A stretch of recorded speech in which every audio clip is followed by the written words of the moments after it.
Hey, good morning. Welcome to the 5 a.m. Mester Scrum Show. Hope you're doing well. It's Fortune Cookie Friday, and somewhere I have a fortune cookie. Where'd my fortune cookie go? I lost my fortune cookie. Did Bubbles come to steal it? Seriously. I had a fortune cookie. Oh, I got it. Fortune cookie! I got fortune cookie today. Today, I want to go over, it's Fun Friday. Oh, and last night I posted up Dwayne Hill Jr.'s interview. I thought it was a really excellent interview. It was good. I'm going to definitely get him to come to a future meetup to talk about being a Scrum Master to help host events for Agile Scrum Alliance. So that'll be something interesting. People might be interested in how that works. And also, I put up a post next Wednesday. We have our meetup. I confirmed. Amit Kumar and I are going to talk about conversations about why we should ask questions. And everyone in the meetup group, if they get into the Zoom call, remember you have to RSVP for the Zoom call. We'll get to participate and talk and ask questions and bring their own perspective on getting people to ask questions.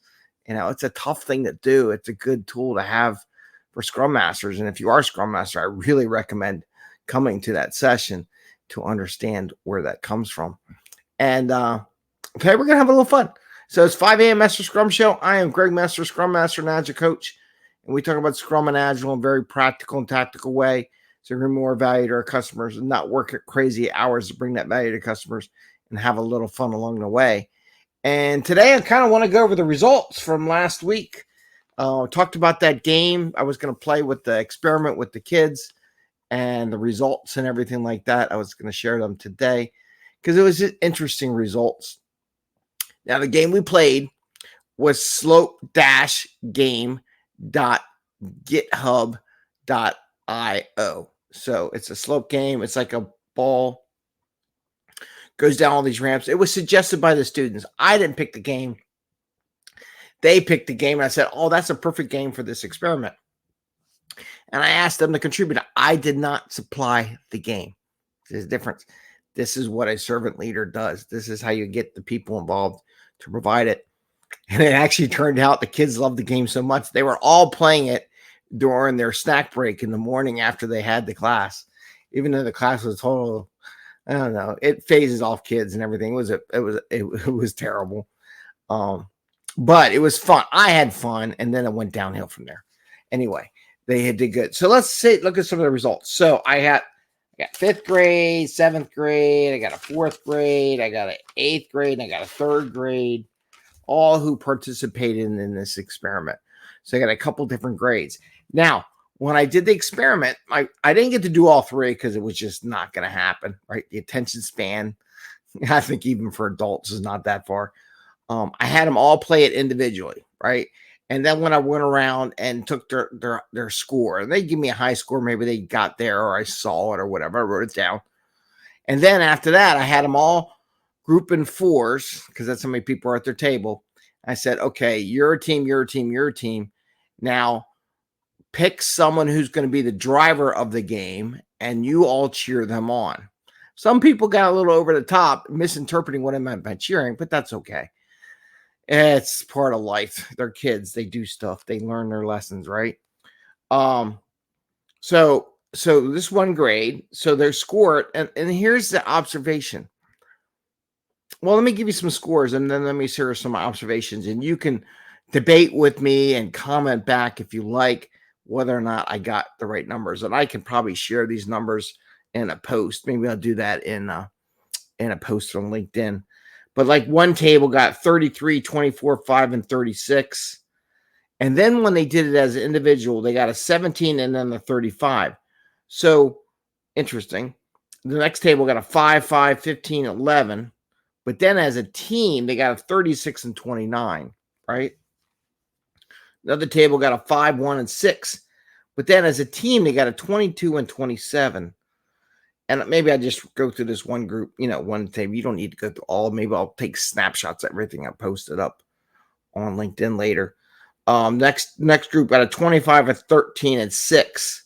But then as a group, they got a 26 and 28. So when they cheered on somebody to be the driver, they got a better score. One group got us a 6, a 1, a 50.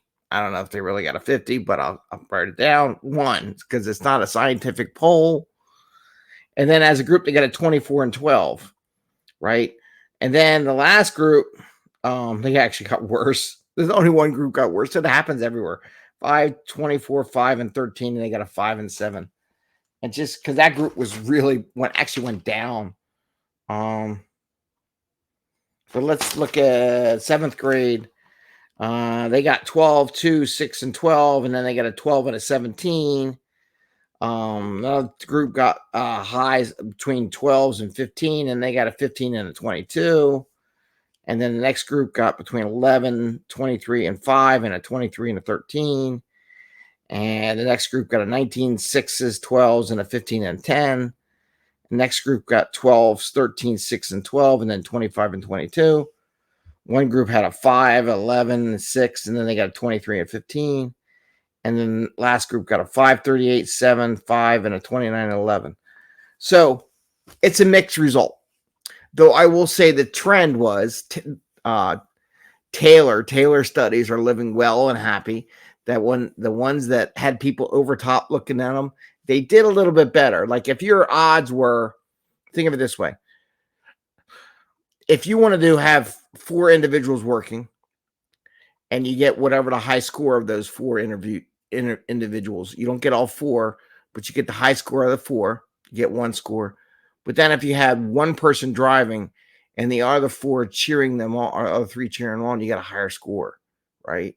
So, but you only get 1 score. What would you do? I would do the group one because it tends to get a higher score than the 4 individual ones. If that's your goal. Like if you were in a competition and it's the highest score out of the group, the individual scores don't rank up quite as much as the group cheering on score. So maybe the teaming thing does work and they do produce better. And maybe Taylor, doctor, I don't know if he was a doctor, but Taylor studies, maybe Taylor studies on people watching over you is actually true. So, but then there were some, holdouts where people did worse or did better when they were individuals. So there is that. We always talk about those shining lights that are really good at what they do, and they might bring the rest of the team down, but the rest of the team does better. So it's a mixed bag, but I want to share that results, give you an idea, take it for what it is. It was fun. Again, it was slope-game.github.io. We played a game. It might be just something fun to do as a team. It was, like I said, they all got addicted to it. Then they all started playing it. Some of the groups, I think one group actually, one group where they were all 6s, and then in the end they got a 58. One group was 16, 8, 15, and 6, and then the next thing they know, they got a 50. I don't know. Maybe they're just better at it, but as a group, they got a better score. So anyway, that's what I wanted to share with you today. Think about that. It was fun. It was a good thing. I think you can do that as a group, and everybody can talk about their scores. It was really simple. Simple game. Just a ball rolling down ramps. It was pretty awesome. And then again, I do it once again. Of course. The Fortune Cookie Friday. Let's do this. Let's get this going. Fortune Cookie Friday. Don't forget to check out Dwayne's interview last night that I put up. It's on podcast. It's in YouTube. It's in all the things. It was really good, interesting conversation. Maybe he can be your Scrum Buddies coaching person. So anyway, Fortune Cookie. Let's see what the Fortune Cookie has to say today. Oh, and I got some stuff based on Friday that I'm going to be bringing into the show. You'll see. It'll be interesting. One who admires you greatly is hidden before your eyes. One who admires you greatly is hidden before your eyes. I'm going to say this. My daughter asked me, why do you do YouTube? You don't make as much money on the YouTubes. One, because I like it, and there's always someone I help out there, get some piece of information that helps them along their day, or maybe I confirm their thoughts on the process. So it's always nice to think, am I just thinking this all by myself, or is there other people in the world that think that?